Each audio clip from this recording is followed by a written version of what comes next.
കോഴിക്കോട് ജില്ലയിലെ തദ്ദേശ സ്വയംഭരണ തെരഞ്ഞെടുപ്പിനായുള്ള കരട് വോട്ടർ പട്ടികയിൽ വ്യാപക ക്രമക്കേടെന്ന് ആരോപിച്ച് കോൺഗ്രസും മുസ്ലിം ലീഗും പ്രതിഷേധവുമായി രംഗത്ത്. LDFന് വേണ്ടി വോട്ടർ പട്ടികയിൽ ക്രമക്കേട് നടത്തിയെന്നാരോപിച്ച് മുസ്ലിം ലീഗ് പ്രവർത്തകർ കോഴിക്കോട് കോർപ്പറേഷൻ സെക്രട്ടറിയെ ഉപരോധിച്ചു. അതേസമയം തെരഞ്ഞെടുപ്പ് കമ്മീഷനെതിരെ ഹൈക്കോടതിയെ സമീപിക്കാനൊരുങ്ങുകയാണ് ജില്ലയിലെ കോൺഗ്രസ് നേതൃത്വം.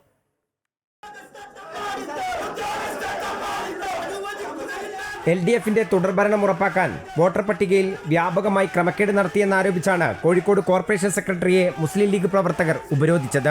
ഞങ്ങൾക്ക് പോലും പരിചയമില്ലാത്ത ഒരുപാട് വോട്ടർമാർ അനധികൃതമായിട്ട് കൂടിക്കല്. പിന്നെ അപ്പുറത്തെ വാർഡിലുള്ള 1 മുതൽ 900 വോട്ടുകൾ ഇപ്പുറത്തെ വാർഡിൽ, അതേ സ്ഥാനത്ത് നദീനഗർ വാർഡിലുള്ള 1 മുതൽ 900 വോട്ടുകൾ പയ്യാനക്ക വാർഡിൽ. ഒരു കുടുംബത്തിൽ നിന്ന് 2 ആളെ വെറ്റിമാറ്റിങ്ങാണ്ട് അപ്പുറത്തെ വാർഡിൽ.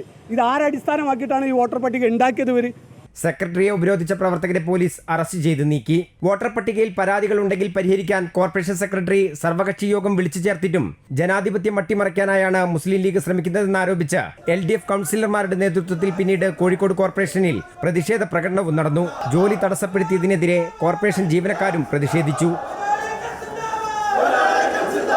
അതേസമയം LDFനായി ക്രമക്കേടിന് കൂട്ടുനിൽക്കുന്ന തെരഞ്ഞെടുപ്പ് കമ്മീഷണറെ മാറ്റിയില്ലെങ്കിൽ ഹൈക്കോടതിയുടെ നിരീക്ഷണം ആവശ്യപ്പെട്ട് കോടതിയെ സമീപിക്കാനൊരുങ്ങുകയാണ് കോഴിക്കോട് ജില്ലാ കോൺഗ്രസ് നേതൃത്വം. സംസ്ഥാന തെരഞ്ഞെടുപ്പ് കമ്മീഷണർ A. ഷാജഹാൻ AKG സെന്ററിലെ സെക്രട്ടറിയെ പോലെയാണ് പ്രവർത്തിക്കുന്നതെന്ന് DCC അധ്യക്ഷൻ K. പ്രവീൺകുമാർ പറഞ്ഞു.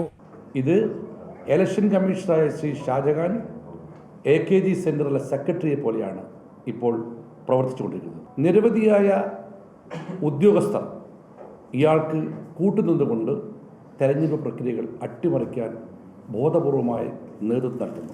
കരട് വോട്ടർ പട്ടികയെക്കുറിച്ചുള്ള പരാതി നൽകാനുള്ള അവസാന തീയതി ഓഗസ്റ്റ് 30. വരും ദിവസങ്ങളിൽ ഈ വിഷയം ഉന്നയിച്ച് പ്രക്ഷോഭം ശക്തമാക്കാനുള്ള തീരുമാനത്തിലാണ് പ്രതിപക്ഷ പാർട്ടികൾ.